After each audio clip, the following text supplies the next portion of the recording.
You've probably heard the story. On a windy night in 1871, a cow kicked over a lantern in a Chicago barn, and the entire city went up in flames. It's one of the most famous tales in American history. But what if I told you it was all a lie? It was the night of October 8th. Chicago was a city built of wood, and it hadn't seen rain in months. Sidewalks, roofs, entire buildings. It was a tinderbox, just waiting for a spark. That evening, a fire started in a small barn on DeKoven Street. That part is true, but the story of the clumsy cow, that's where history gets complicated. The barn belonged to Catherine O'Leary, an Irish immigrant who ran a small dairy business with her husband, Patrick. When the fire broke out, they were fast asleep. Yet, by the next morning, newspapers had already found their villain.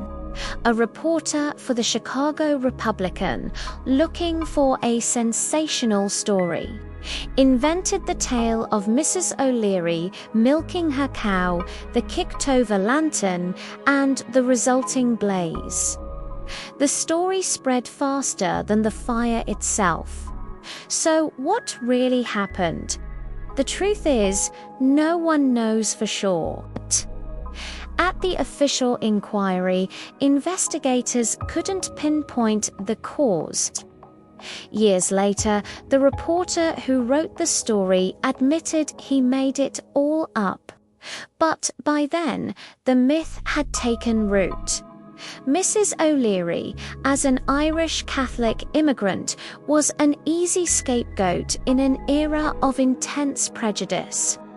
The lie fit a convenient narrative, blaming the city's problems on the poor and foreign-born. Let's look at the real reasons Chicago burnt. Over 2/3 of its buildings were made of wood.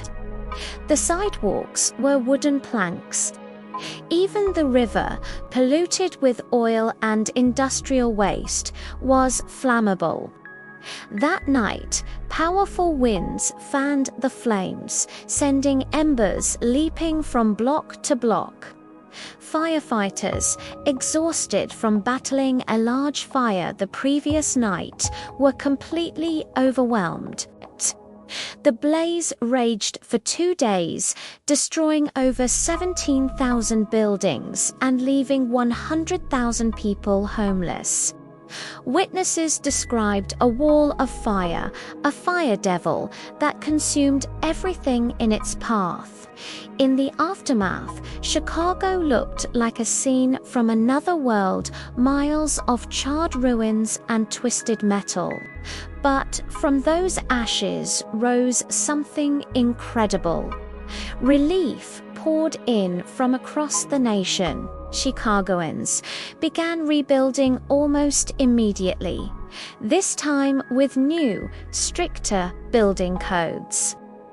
They pioneered steel frame construction, laying the foundation for the modern skyscraper and the iconic skyline we know today. But what about Catherine O'Leary?